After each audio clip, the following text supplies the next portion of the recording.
Good morning students. तो कैसे हैं आप सब। मैं साहिल रावत, आपका इंग्लिश मेंटोर, स्वागत करता हूं स्टूडेंट्स आपका आज की क्लास में। तो चलते हैं सीधा क्लास की तरफ और आज की क्लास में बच्चों हम रिवाइज करने वाले हैं अपना चैप्टर द फेयर प्ले। तो let's move towards the smart board. तो students before we start this chapter start करने से पहले कुछ यहाँ पे देखते हैं कि has your best friend ever done something to you you thought it was wrong. क्या आपके किसी मित्र ने आपके साथ आज तक कुछ ऐसा किया है जो आपको ये लगा हो कि वो गलत है। What did you do then, और उसके बाद आपने फिर क्या किया उसके रिटर्न में।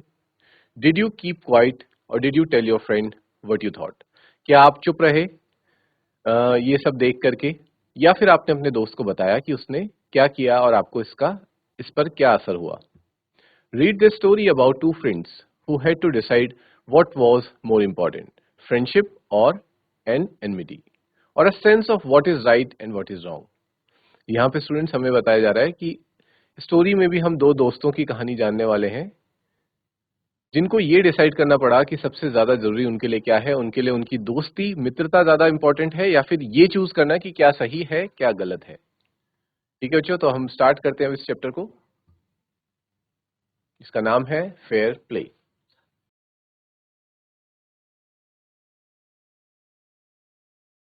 Fair play part 1।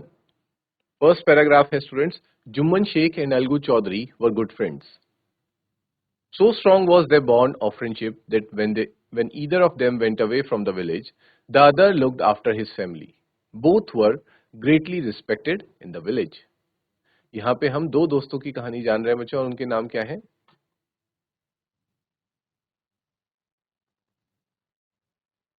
Jumman Sheikh और अलगू चौधरी। ये दोनों बहुत ही अच्छे दोस्त थे और इनका आपस में जो बॉन्ड बॉन्ड यानी कि जो रिश्ता है बच्चों, वो इतना अटूट था, इतना अच्छा इनका रिश्ता था, इतनी अच्छी इनकी गहरी इनकी दोस्ती थी कि जब इनमें से कोई एक पर्सन गांव से बाहर जाया करता था किसी भी काम से, तो दूसरा व्यक्ति उसके घर परिवार की क्या करता था, लुक आफ्टर करता था। यानी कि बच्चों लुक आफ्टर का मतलब होता है देखभाल करना, तो उसकी परिवार की देखभाल वो करता था। और इसी वजह से उनकी इसी दोस्ती के कारण उनकी पूरे गांव में क्या थी, बहुत ज्यादा रिस्पेक्ट की जाती थी, उनको सम्मान दिया जाता था।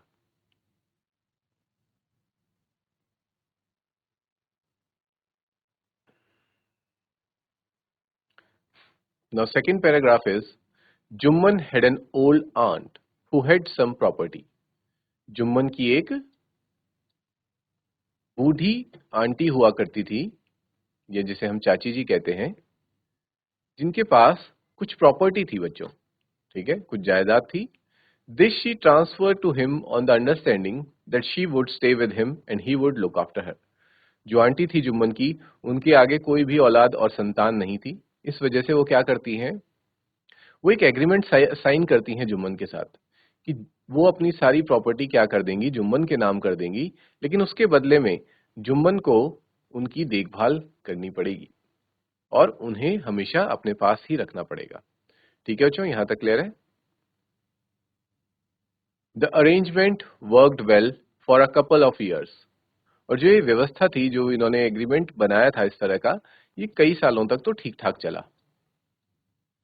आंटी, जुम्मन की आंटी ने भी अपनी सारी जितनी भी प्रॉपर्टी उनके पास थी वो जुम्मन को दे दी, और जुम्मन भी बदले में उनको अपने घर पे रखता था और उनका अच्छे से ख्याल रखता था। But then the situation change. लेकिन कुछ समय बाद क्या हुई, जो परिस्थितियां थी वो बदल गई। Jumman and his family were tired of the old relative. अब जुम्मन और उनका परिवार इस बूढ़ी आंटी से क्या होने लग गए थे, परेशान होने लग गए थे धीरे धीरे। Jumman became as indifferent to her as his wife. Jumman अपनी आंटी के लिए कैसा बन गया, इनडिफरेंट। इनडिफरेंट बिकेम इनडिफरेंट का मतलब होता है बच्चों कि उनका ध्यान ना देखना देना। यहाँ पे आप देख सकते हैं, लॉस्ट इंटरेस्ट इन और डिड नॉट केयर ऑफ, यानी कि उनकी परवाह ना करना और उन पे जरा भी ध्यान ना देना। तो शुरू में तो ऐसा जुम्मन की वाइफ ही किया करती थी कि वो आंटी का बिल्कुल भी ख्याल नहीं रखती थी, लेकिन धीरे धीरे जुम्मन भी अपनी वाइफ की तरह हो गया और वो भी आंटी को बिल्कुल क्या करने लगा, नेग्लेक्ट करने लगा, उनकी तरफ ध्यान नहीं देने लगा। Who grudged even the little food that the old lady wanted every day। यहाँ पे किसकी बात हो रही है बच्चों, जुम्मन की वाइफ के बारे में हमें बताया जा रहा है कि जुम्मन की वाइफ को इस बात से भी परेशानी होती थी कि जो जुम्मन की आंटी है उसने कितना खाना खाया। ठीक है। अगर वो थोड़ा सा भी खाना खाती थी, बूढ़ी औरत थी, तो ज्यादा खाना तो नहीं खाती थी, लेकिन जितना भी वो खाना खाती थी, इससे भी समस्या थी जुम्मन की वाइफ को कि वो इतना खाना क्यों खा रही है। ठीक है। और इसका क्या रखती थी वो, ग्रज। ग्रज का मतलब होता है गिव अनविलिंगली, या तो मतलब इच्छा ना होते हुए भी देना, वो खाना उन्हें देना पड़ता था और बिना मन के साथ।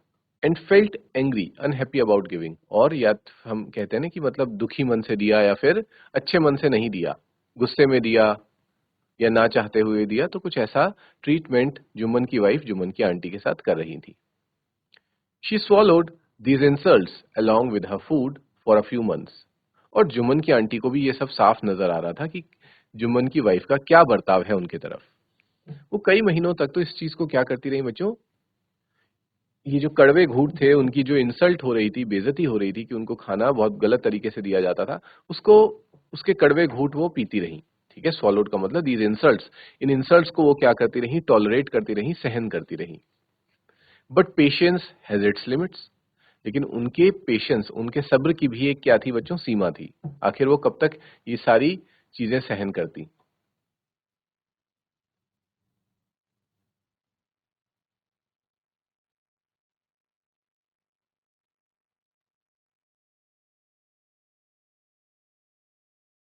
After this students, third paragraph.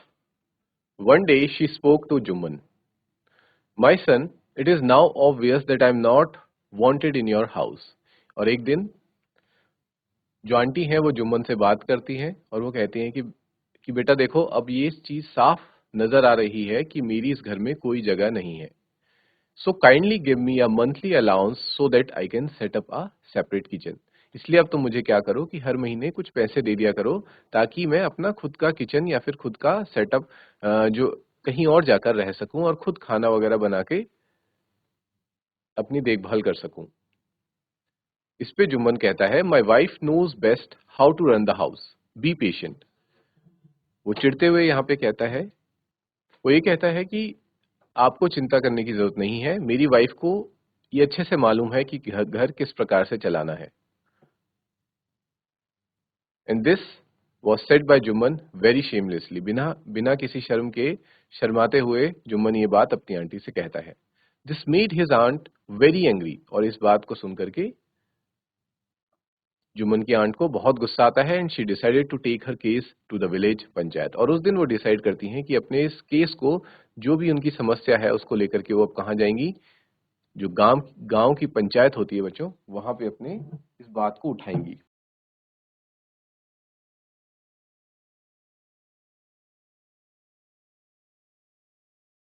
For many days the old lady was seen talking to the villagers, explaining her case and seeking their support. और बहुत दिनों तक जो ओल्ड लेडी यानी कि जो आंटी थी जुम्मन की, वो गांव वालों से इस बात पर चर्चा करती रही और उनका सपोर्ट लेने की कोशिश करती रही, ताकि गांव के लोग भी उनके सपोर्ट में आए, उनके समर्थन में आए। Some sympathized with her, others laughed at her, and a few others advised her to make it up with her nephew and his wife.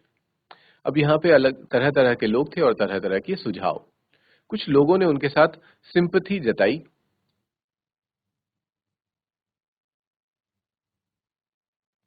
और कई लोगों ने उनका मजाक भी उड़ाया, और कुछ लोगों ने उन्हें यह सलाह दी कि वो क्या करें, अपने नेफ्यू यानी कि जुम्मन भतीजे से, नेफ्यू मतलब होता है बच्चों भतीजे, और उसकी वाइफ से क्या कर लें, मेक इट अप मीन्स होता है सुलह कर लें।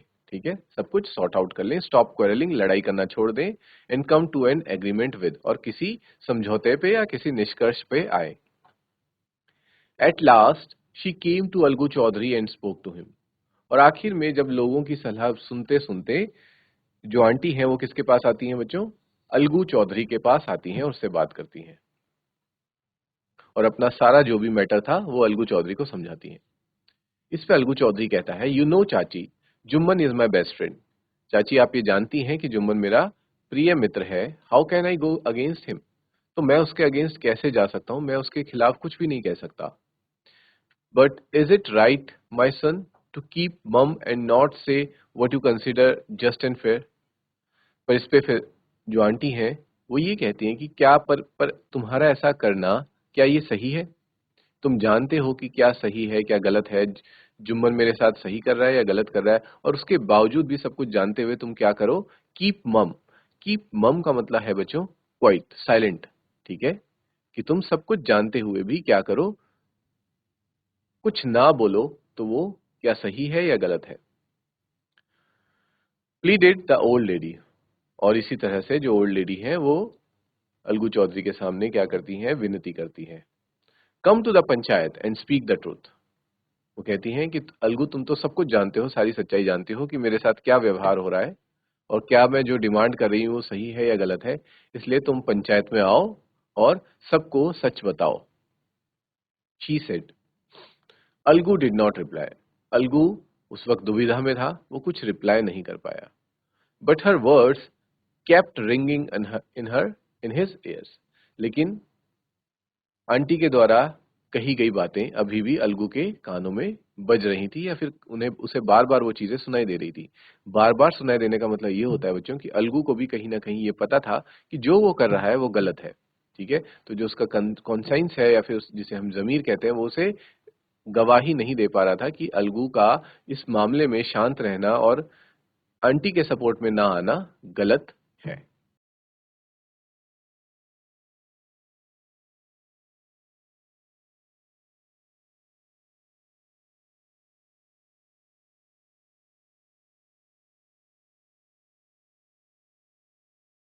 अब हम चलते हैं इस चैप्टर के सेकंड पार्ट की तरफ। सेकंड पार्ट का फिफ्थ पैराग्राफ क्या कहता है। The panchayat was held the same evening under an old banyan tree. Juman stood up and said, "The voice of the punch is the voice of God." उसी दिन पंचायत बुलाई जाती है। एक बरगद के पेड़ के नीचे सब बैठे थे बच्चों। वहां पे जुम्मन खड़ा होता है और वो कहता है कि जो पंचायत का फैसला होगा वो ईश्वर का फैसला होगा। यहाँ पे आप देख सकते हैं बच्चों इस पिक्चर में कि किस तरह से सब बरगद के पेड़ के नीचे बैठे हैं, और ये सभी सरपंच हैं। यहाँ पे जुम्मन की आंटी अपना पक्ष रखते हुए, और यहाँ पे जुम्मन है वो अपनी बात रखते हुए, और ये सभी गांव वाले उनकी बातों को सुन रहे हैं बड़े ही गौर से। And nominate the head panch, I will abide by her decision. और वो कहता है जुम्मन कि मेरी जो आंटी है वो जिसको भी पंच चुनेगी, मैं उसके डिसीजन को स्वीकार करूंगा, उसके फैसले को स्वीकार करूंगा। Sixth paragraph. The panch knows neither friend nor enemy, what do you say to Algu Chaudhary, the old lady announced. इस पे जो अलगू की जुम्मन की आंटी है वो ये कहती हैं कि जो पंच होता है उसका ना तो कोई मित्र है, ना कोई सखा है, ना कोई दुश्मन है, तो मैं पंच के रूप में किसे चुनती हूँ, अलगू चौधरी को चुनती हूँ। Fine, replied Jumman hiding his joy over this unexpected piece of luck. और ये सुनते ही जुम्मन बहुत खुश हो जाता है, लेकिन वो अपनी इस खुशी को जाहिर नहीं होने देता, क्योंकि उसे पता था कि जो उसका मित्र है अलगू चौधरी, वो उसी के फेवर में ही डिसीजन लेगा। Chachi, you are aware of my friendship with Jumman, said Algu. Algu ये कहता है चाची को याद दिलाते हुए कि आपको भली भांति पता है कि मेरी और जुम्मन की मित्रता कैसी है, तो क्या इसके बावजूद भी आप मुझे ही पंच के रूप में चुनना चाहेंगी। I know that, replied the aunt, but I also know that you will not kill your conscience for the sake of friendship. इसमें आंट कहती हैं कि मुझे ये बात बखूबी पता है कि तुम दोनों बहुत अच्छे दोस्त हो, लेकिन मुझे ये भी अच्छे से पता है कि तुम अपने जमीर को अपने दोस्ती के सामने मरने नहीं दोगे। God lives in the heart of panch and his voice is the voice of God. कि जो भगवान है वो पंच के हृदय में निवास करते हैं, और उसकी आवाज ईश्वर की आवाज होती है। और इस तरह से and the old lady explain her case, और इसके बाद जो जुम्मन की चाची हैं वो अपना सारा केस पंच को और पूरी गांव वालों को समझाती हैं।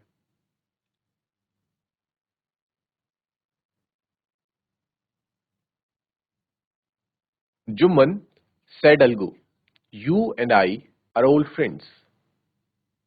Your aunt is as dear to me as you. Now I am a punch. You and your aunt are equal before me. What have you to say in your defense? तो जुम्मन कहता है अलगू जुम्मन से कहते हैं कि मैं और तुम बहुत पुराने मित्र हैं और तुम्हारी चाची भी मेरे लिए, जैसे तुम्हारी चाची है मेरे लिए भी वो चाची के समान है। पर अब क्योंकि मैं एक पंच हूं तो मेरे लिए तुम और तुम्हारी चाची एक समान है। और क्या तुम अपने डिफेंस में, अपने बचाव पक्ष में कुछ कहना चाहोगे? 3 years ago, began Juman, my aunt transferred her property to me. I promised to support her as long as she lived. I have done all I could. There have been a couple of quarrels between my wife and her, but I cannot stop it. Now, my aunt is claiming a monthly allowance from me. This is not possible. That's all I have to say. इस पे जुम्मन बताता है कि 3 साल पहले मेरी aunt ने, मेरी चाची ने मुझे अपनी प्रॉपर्टी ट्रांसफर की थी और उसके बदले में मैंने उनको उनका ध्यान रखने का वादा किया था जब तक कि वो जीवित है। मैं जितना कोशिश कर सकता था वो मैंने सब किया, लेकिन उसके बावजूद भी मेरी चाची और मेरी पत्नी के बीच क्या होते रहे, झगड़े होते रहे। अब मेरी जो चाची हैं वो क्या मांग रही हैं, वो क्या क्लेम कर रही हैं, वो दावा कर रही हैं कि मुझे हर मंथ कुछ पैसा दिया जाए ताकि मैं अपना गुजारा कर सकूं, और जो कि पॉसिबल नहीं है, संभव नहीं है। इतना ही मुझे इस पंचायत के सामने कहना है। यहां तक सभी बच्चों को क्लियर है?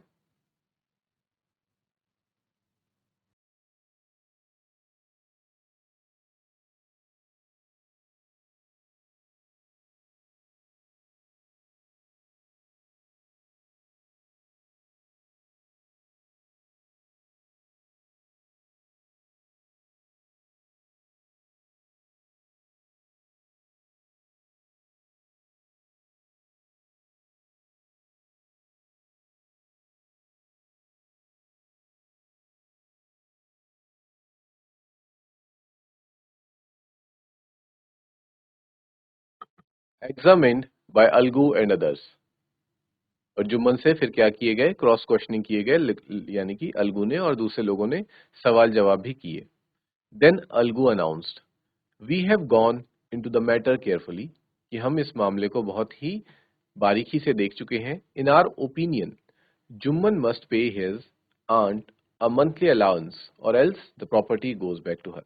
और फिर यहाँ पे बच्चों अलगू चौधरी अपना फैसला सुनाता है कि हमने दोनों पक्ष को अच्छे से सुना और हम ये फैसला लेते हैं कि जुम्मन को अपनी आंटी को अलाउंस, यानी कि हर मंथ पैसे देने पड़ेंगे, नहीं तो जुम्मन को क्या करना पड़ेगा, अपनी जो भी प्रॉपर्टी उसने अपनी आंटी से ली थी वो वापस उन्हें देनी, लौटानी पड़ेगी। 8th paragraph, now the two friends were seldom seen together. और उस दिन के बाद बच्चों क्या हुआ, ये दोनों दोस्त कभी भी एक साथ देखे नहीं गए, यानी कि हम कह सकते हैं कि इनका the bond of friendship between them was broken. इन दोनों की जो दोस्ती थी अब वो टूट चुकी थी। In fact Jumman was Algu's enemy. Jumman Algu को अपना दुश्मन मान चुका था एंड वांटेड हिज रिवेंज। और उसे क्या चाहिए था, रिवेंज चाहिए था बच्चों। रिवेंज होता है आपका बदला, ठीक है। बदले की भावना उसके अंदर थी कि अलगू ने उसके खिलाफ जो डिसीजन दिया है तो वो भी क्या करेगा, वो भी अलगू के खिलाफ ही इस तरह का डिसीजन देगा या फिर अलगू के साथ भी कुछ बुरा करेगा।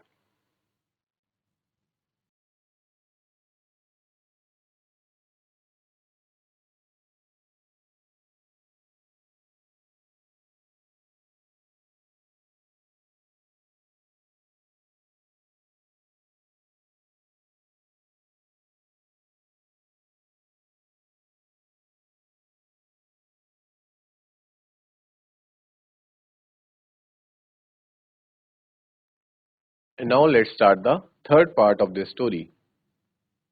Paragraph 9.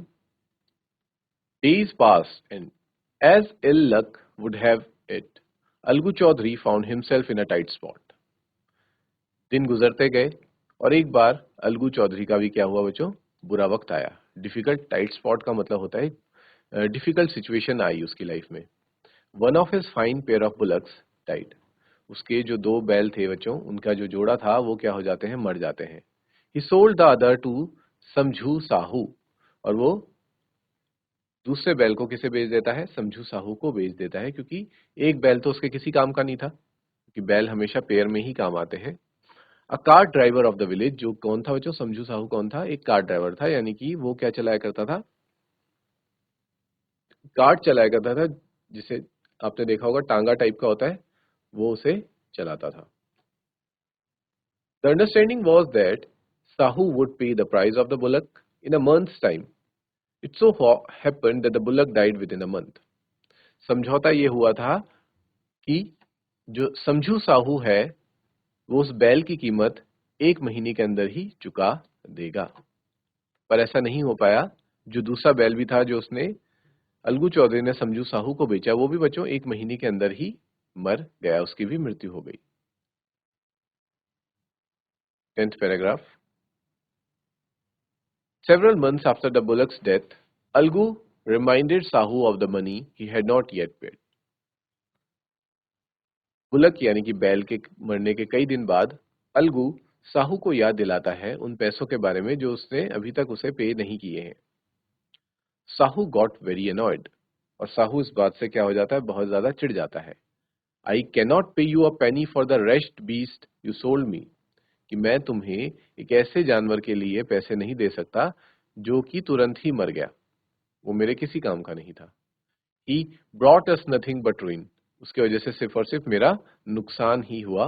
I have a bullock, use it for a month and then return it to me. वो कहता है कि मेरे पास एक बैल है, अगर तुम्हें चाहिए तो तुम 1 महीने के लिए वो बैल ले जा लो, जैसे तुमने मुझे अपना बैल 1 महीने के लिए दिया, तुम उसे ले जा लो, यूज करके मुझे वापस दे देना। No money for the dead bullock, लेकिन एक मरे हुए बुलक के लिए मैं तुम्हें पैसे नहीं दे सकता। ही सेड एंग्रीली, उसने ये बात बहुत ही गुस्से में कही। आई होप स्टूडेंट्स यहाँ तक सभी को क्लियर है कि क्या हुआ अलगू चौधरी और समझू साहू के बीच में।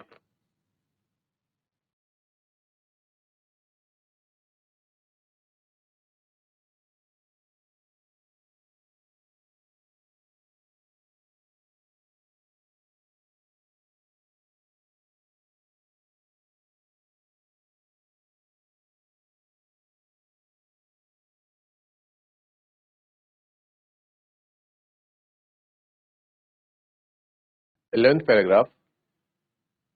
Algu decided to refer the case to the panchayat.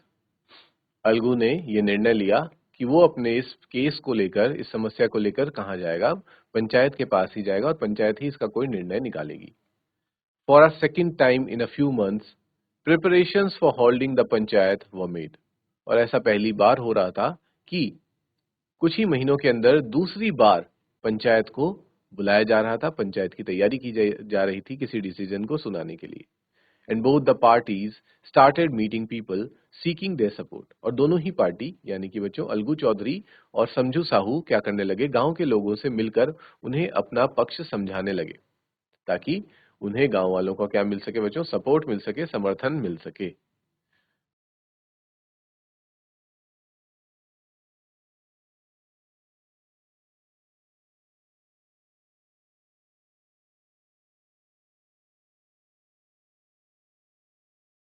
So students, in today's class, we read the chapter of Algu Chaudhary and Jumman Shaikh, जिसमें हमने अलगू चौधरी जुम्मन शेख की दोस्ती के बारे में जाना, लेकिन किस तरह से उनकी दोस्ती में दरार आई और अलगू चौधरी ने सही का डिसीजन लेते हुए, सही का साथ देते हुए जुम्मन शेख को जो फैसला सुनाया वो जुम्मन शेख को पसंद नहीं आया।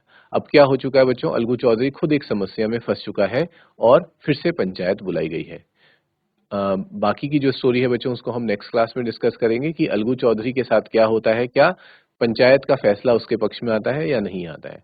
सो students, we will meet in the next class. Till then take care, have a good day and thank you students.